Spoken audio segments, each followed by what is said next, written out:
आज देखेंगे DNA mapping. ठीक है, डीएनए मैपिंग मॉलिक्यूलर बायोलॉजी के बहुत ही छोटा सा कॉन्सेप्ट है, कोई बहुत ही बड़ा कॉन्सेप्ट नहीं है, मगर नहीं समझने वाले पे समझ नहीं आता है। तो डीएनए मैपिंग को इसी को एक और नामों से जाना जाता है जिसको बोलते हैं जीनोम मैपिंग। ठीक, जीनोम मैपिंग भी कहा जाता है। ठीक, जीनोम मानचित्र, जीनोम मानचित्र के नाम से जाना जाता है। ठीक, डीएनए मैपिंग से मतलब क्या है, जो डीएनए के मॉलिक्यूलर स्ट्रक्चर में जो जीन के अवस्थिति के बारे में अगर हम मान लो जाए मैपिंग करते हैं तो उसी को बोलते हैं डीएनए मैपिंग। ठीक है, तो डीएनए मैपिंग क्या है, जो डेफिनेशन में क्या क्या आएगा। ठीक, तो डीएनए मैपिंग क्या है, डीएनए मॉलिक्यूलर में, डीएनए अणु में डीएनए अणु में जीन की अवस्थिति प्लस जीनों की अवस्थिति प्लस जीनों की दूरी। तो डीएनए अणु में जीनों की अवस्थिति प्लस जीनों की दूरी, जीन की दूरी को मैप करते हैं उसको डीएनए मैपिंग कहते हैं। ठीक, डीएनए मैपिंग कहते हैं। यहाँ तक तो एकदम क्लियर है। डीएनए मैपिंग क्या है, डीएनए अणु में उपस्थित जीनों की अवस्थिति मतलब कहाँ उपस्थित है, ठीक, प्लस जीन की दूरी को हम मैप करते हैं, चित्रण करते हैं, तो उसी को मतलब बोलते हैं डीएनए मैपिंग। चित्रण का मतलब क्या है, यहाँ चित्र बनाने के संरचना में नहीं, जो कितना जीन है जैसे कि मैं चित्र के माध्यम से बताऊंगा, तो डीएनए मैपिंग का मतलब यही होता है। ठीक है, और ओनली यह माइलस्टोन को गिनता है। तो यह जो डीएनए मैपिंग है, जो मुख्य प्रकार के जीन रहते हैं ना, उसी को गिना जाता है। ठीक है, यह मुख्य प्रकार के जीन को ही गिनते हैं, सभी प्रकार को नहीं गिनते, क्योंकि डीएनए सीक्वेंसिंग अलग बात है। डीएनए सीक्वेंसिंग यही चेंज हो जाएगा। ठीक है, मैं उसको भी बता दूंगा 2 मिनट में, कोई दिक्कत नहीं है। ठीक है, तो मुख्य प्रकार को ही गिनते हैं डीएनए मैपिंग। डीएनए में उपस्थित जीनों की अवस्थिति प्लस डिस्टेंस को मैप करना डीएनए मैपिंग कहलाता है। अब तुमको पता होगा कि वो डीएनए में ही प्रेजेंट है, जीन कहाँ प्रेजेंट है, डीएनए में प्रेजेंट है। ये डीएनए है, डीएनए में जो उपस्थित जीन है उसके बारे में हमको पता लगाना है, वही तो डीएनए मैपिंग है।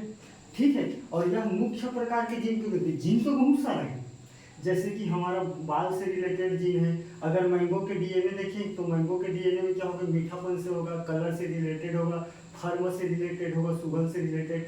तो ये जो मेन होगा उसको गिनेगा। अब उसके एक पार्ट से दूसरे पार्ट से अगर बनने में कितना प्रकार का डीएनए, उसको ये नहीं गिनेगा, ये मुख्य प्रकार को गिनेगा। ये इसकी खास बात है डीएनए में। तो मैं चित्र बता देता हूँ कैसे गिनते हैं। ठीक,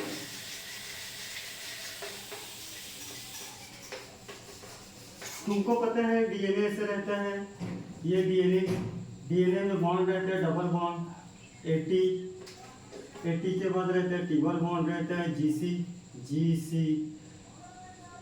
80 कुछ भी हो सकता है, चाहे टी ए भी हो सकता है, टी ए। तो ये अगर मान लीजिए सिंगल प्रकार के जीन है, ठीक, तो इसको बोलेंगे जीन 1, तो इसी के बारे में मैप करना। अगर ये दूसरे प्रकार के जीन है तो इसको बोलेंगे जीन 2। ठीक, अगर ये तीसरा है तो उसको बोलेंगे जीन 3।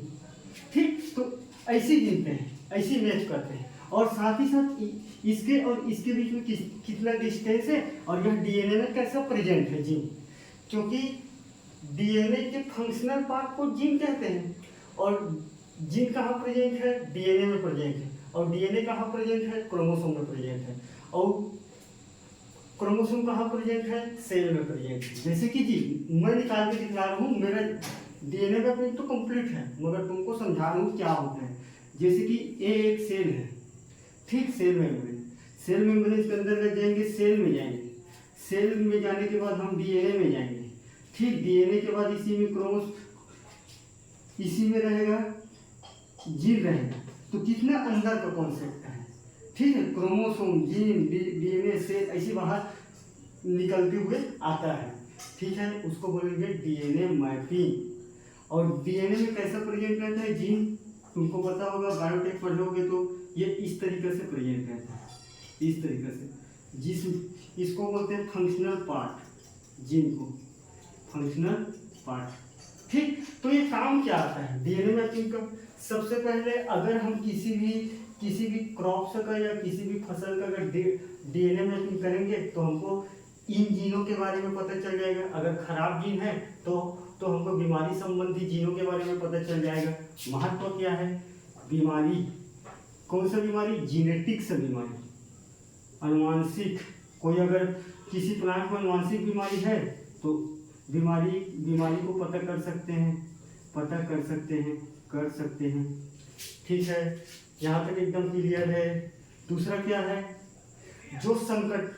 जो बेसिकली यहाँ डीएनए मैपिंग में पहले तो अनुवांशिक बीमारी को जान लेंगे, और जानने के बाद नया स्पीसीज का डेवलपमेंट करने के लिए भी सही है, क्योंकि किसी भी जीन के बारे में अगर हमको पता है इस जीन मैंगो के लिए मीठापन के लिए रिस्पॉन्सिबल है, अब हमको पता है तो हम वही मीठापन से क्रॉस करके या बायोटेक के माध्यम से उसके जीन को ला के यहाँ तक के कट करके दूसरे के डीएनए में डाल देंगे जिसमें मीठापन नहीं है। तो हम लिख सकते हैं कि नया पौधा निर्माण में तो ये डीएनए मैपिंग का ये है, इतनी ही है इसमें खास बात। अब बेसिकली डीएनए सीक्वेंसिंग क्या है उसको देखेंगे।